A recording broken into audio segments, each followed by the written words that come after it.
I'm pulling up the film room for all of our YouTubers watching my eyes fly all over the screen here. I think we doubled our YouTube views on our last video. I could be wrong here, but I'm just Because we going to say that as manifested a Dexter performance, man. Everyone was like, "Oh, this guy knows what he's talking about. I got to go watch that."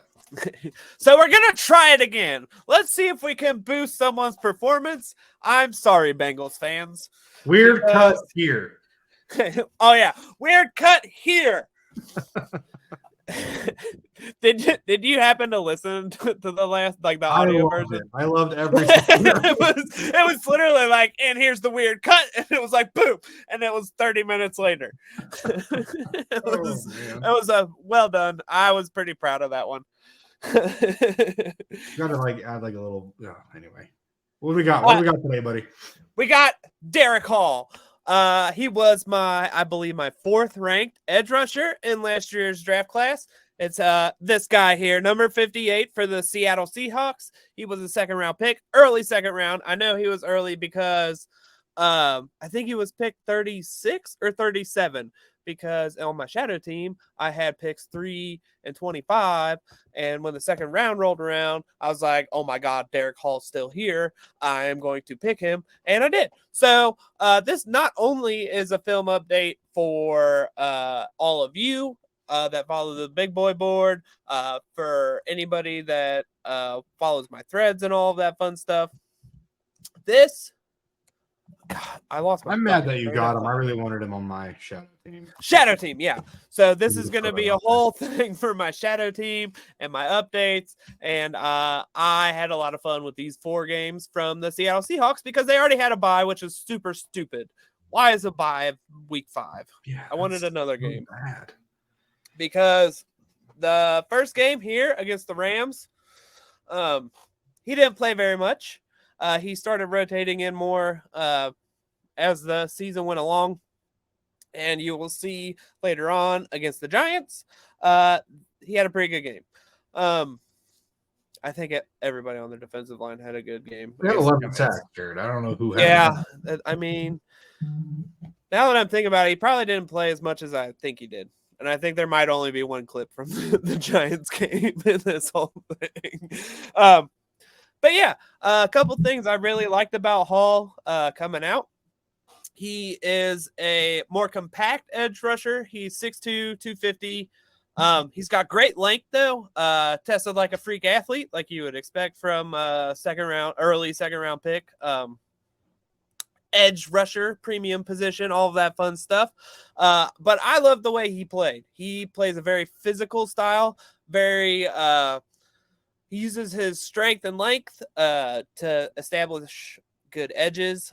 He uses a great burst and a complement bull rush, stab, and moves off of those, which we'll see in these clips. But overall, he's whenever I evaluate edge rushers, he is my favorite kind of edge rusher to watch. Someone that's kind of in between a traditional 4-3-3-4 guy, a guy that can do a little bit of everything. He drops in coverage, like he does a bit of everything, and he does it extremely well, especially for a rookie. So let's dive in. Do you have any thoughts or anything on Derick Hall before we start? I took a gander into some 2022 J.C. Latham film from Alabama, and Derick Hall tried to run straight through his face, and I instantly fell in love again. So yeah, I was very, very high on Derick Hall. Just loved watching his film. I thought he was a pretty complete prospect coming out, man. That's why I wanted him on my shadow team. I picked a little later. You got him on your shadow team, and I hate you every day for it. But I'm excited to get this. Yeah, so from my shadow team, because the guys that run our shadow team are awesome, they put PFF scores and snap counts into our little spreadsheet. So I know he plays about 20 snaps a game. So I went through, watched all of his snaps from every game so far this season, and I found some really fun stuff. So first game of the season, LA Rams. This is Alaric Jackson. He's played pretty well this year so far. He has been their starting left tackle for most of the season. This is Derick Hall's second NFL snap, his second pass rush.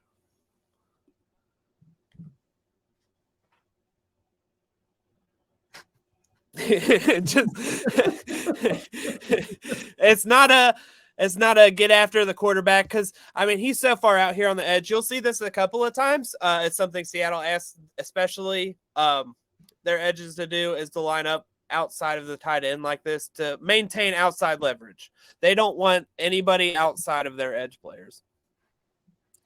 Like this is the other side, and you see how far his split is off of the tackle. Mm-hmm. They do that for running defense. You'll see their linebackers more stacked on the interior. I believe they're running a 3-man front here. Maybe this is just Bobby Wagner. But they do run a lot of 4-man fronts, and you'll see this is 97 Mario Edwards Jr., and then this is, oh man, I can't see numbers. My screen's so tiny. It's either Draymond Jones or Jaron Reed. But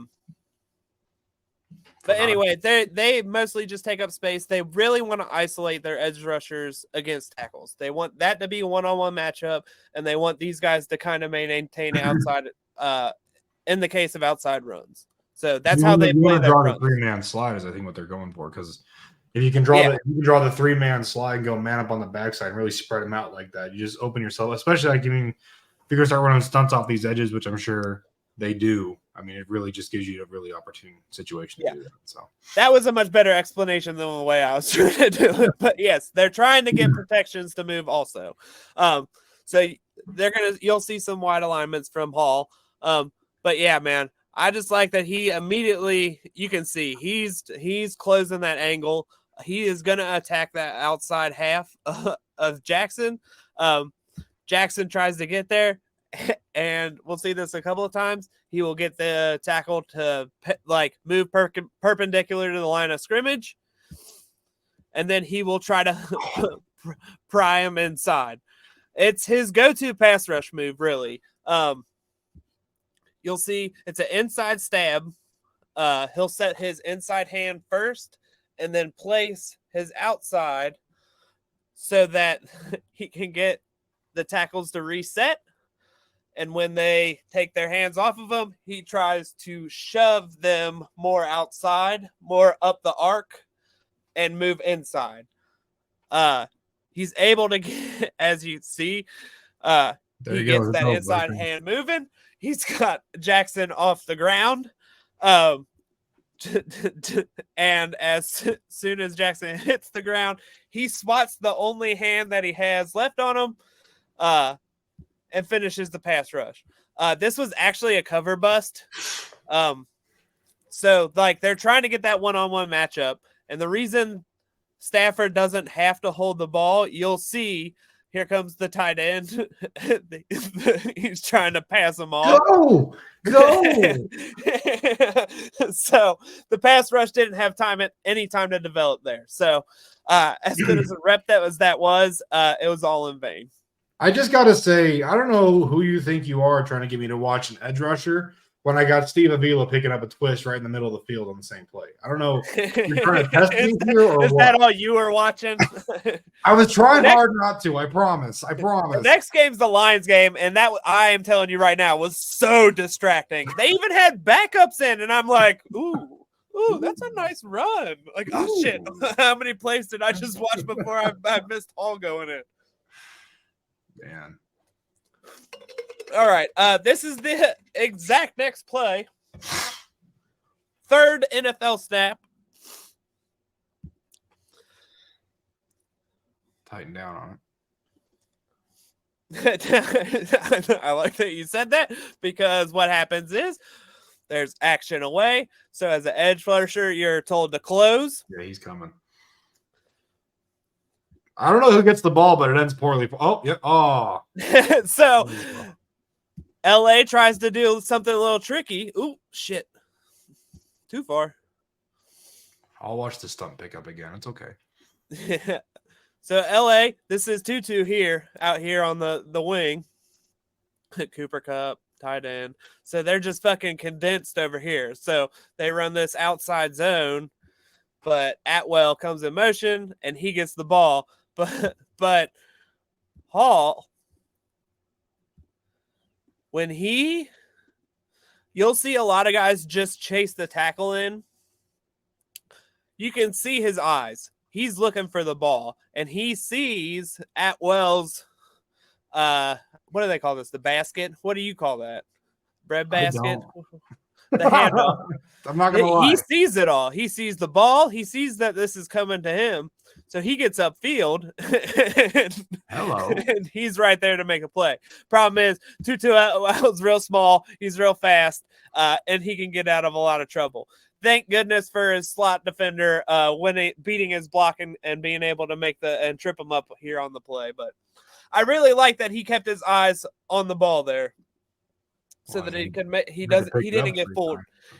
He stayed extra disciplined on a misdirection, which is something you see rookies. You even see it in college, just like in normal college tape. You see it all the time, but he stayed disciplined and was able to make the play on the goal line. So I thought that play was a really good start for Hall.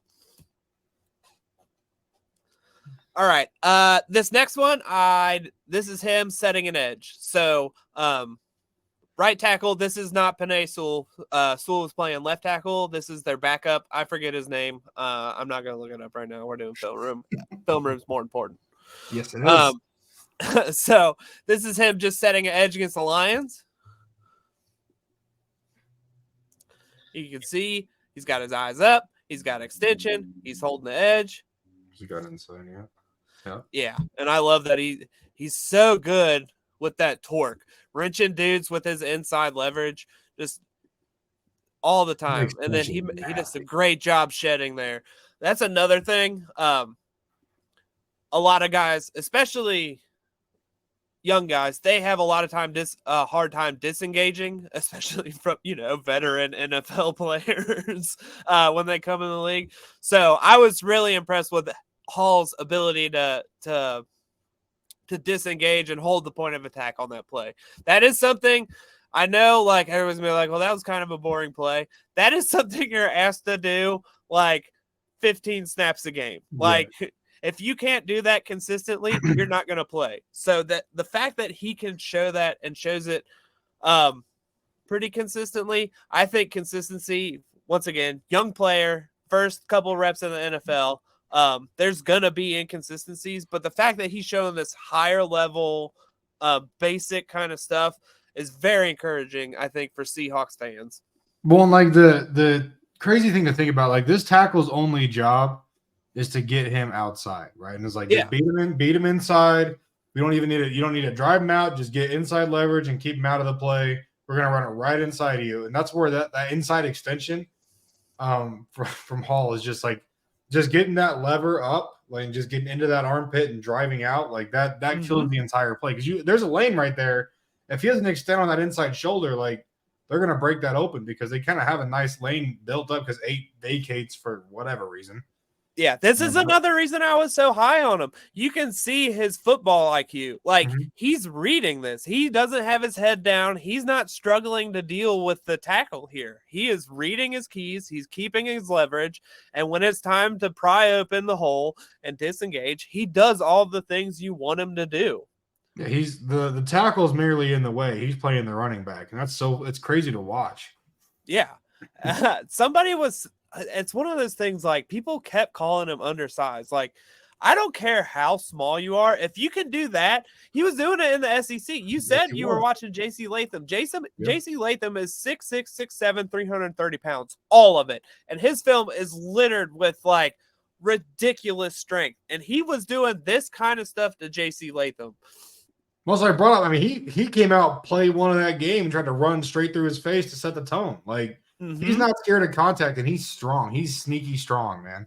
He is incredibly strong. Him and Nolan Smith. Nolan Smith and him both had very similar grades. I just like Hall more because he was, like, thicker. Like, he felt like he played stronger than Nolan Smith did. Smith is incredibly smart. I think he did such a great job playing with his frame on the edge. We could talk about this some other time because I love Nolan Smith. I hope he starts playing more. He was the edge rusher I picked before Derick Hall on my shadow team.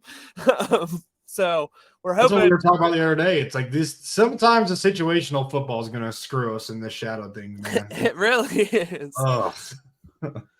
All right, let's get to this next play. So this is Hall here on it's a backside. I think it's an outside zone run. Just hauling ass, man, dude. You can't replace hustle. And my favorite thing about Hall is like his like he doesn't show his athleticism. Like I feel like he's just like kind of like calm whenever he's out there. He always just kind of seems like nothing's really bothering him when you kind of see him outside of plays and stuff. But then he does stuff like this where he takes one step, sees this outside zone away from him, and just cuts down the line, dude. It's so impressive.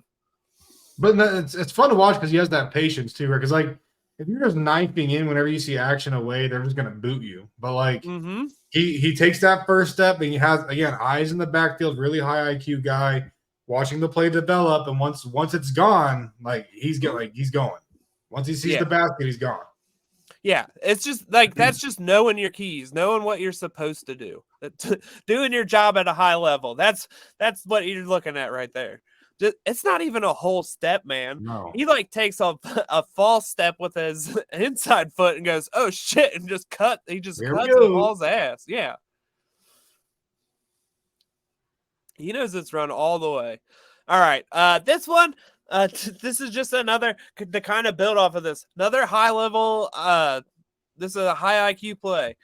He sees he's got a jump set straight to him. So what's that mean, Parker? I don't know what you're asking me. It means it's a quick pass. If you're jump setting like that in the NFL, I don't know if you're asking pass. what he's doing. Jump set is going to be your 1 to 3 step drop, and you got to go. You got to go now. So he sees the jump set. He gets extension. He you can see he's looking for the chip to see if he's getting some help. And he stops his rush because he expected chip help. He didn't get it. His eyes are up. He sees that they've already got pressure in Andy Dalton's face, and it's a quick concept anyway. Get your hands up, man. When he saw the back release instead of chips, he's like, well, I'm going to cover the back then. Yeah. Doink. I know I have the check down. I see that he's got pressure. I know it's quick. Yep. I bet he lives in the film room, man, because he just knows. He knows a lot. He looks smart. I feel like his IQ is showing more in the NFL than it did in college. I thought he was more of a sledgehammer and stuff in college. This is more like, oh, he knows what he's doing.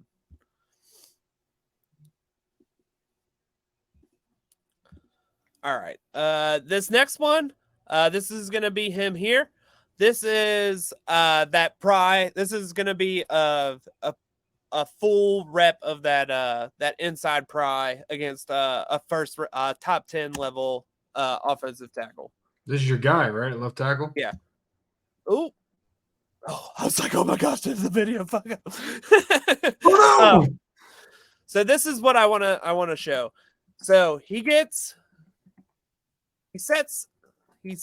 been, I don't know how to describe this. This is the first time I've ever had to describe a pass rush like this. So what he's doing, you have an empty set here. So ball's got to come out quick again. The shortest path to a quarterback's a straight line, right? Straight line inside. Yes, sir. So with his alignment, he is trying to get Icky to either meet him out here or take a set in between him and the quarterback. What do you think, Icky, being an NFL a film guy, what do you think Icky decides to do? I was going to say, he's probably going to hit him with a 30 or a 45 and try and beat him to the spot, get that inside punch, and just try and keep you wide, keep you flat, open up a throwing lane on the inside. So, because I'm especially with the wide 9, I'm expecting you to come kind of that steep angle right off my hip. So I'm just going to try and meet you out at the point. So, with that in mind, the first move Hall does is instead of attacking that angle, he attacks upfield. It's vertical, yeah. He gets vertical. So what's he trying to do? He's trying to open Icky's hips. Which he does. And as you can see, it worked beautifully. Icky is perpendicular on the third kick step of his pass set. He is completely sideways. So as you can see, Hall still has his shoulders square to the line of scrimmage. His inside hand is ready. He's going to hit Icky right up under the shoulder pad. He's going to launch him forward, and he's got the clear inside path to Andy Dalton. Andy, vet, he's gonna hit the hot. So once again, beautiful. If that was anything Andy Dalton was holding on to, or even taking another step in his drop, Hall's getting there. So that's really like if you hitch once, like you're getting hit at least. Like that was 1, 2, 3 out. Like he's got to get that out quick. Yeah. So it's crazy for Icky though, because I mean, I've watched college, but I haven't watched him in the NFL a lot. But I gotta assume from what we've just seen tonight, he's got that good inside punch. Like, why are you letting him take you vertical like that? Like, you should anyway. He's always been bad about staying square. That's more of an issue from college. I thought he did a pretty good job last year improving throughout the season of changing that, because he varied up his sets a lot more last season. I haven't watched him all this year, but I feel like he's kind of regressing back to what he was comfortable with a little bit in the Frank Reich system. But that's just my thoughts and opinions real quick on Icky. That's why I thought he was a guard. You're wrong. So, once again, tight end, wide alignment, the person that's supposed to block him.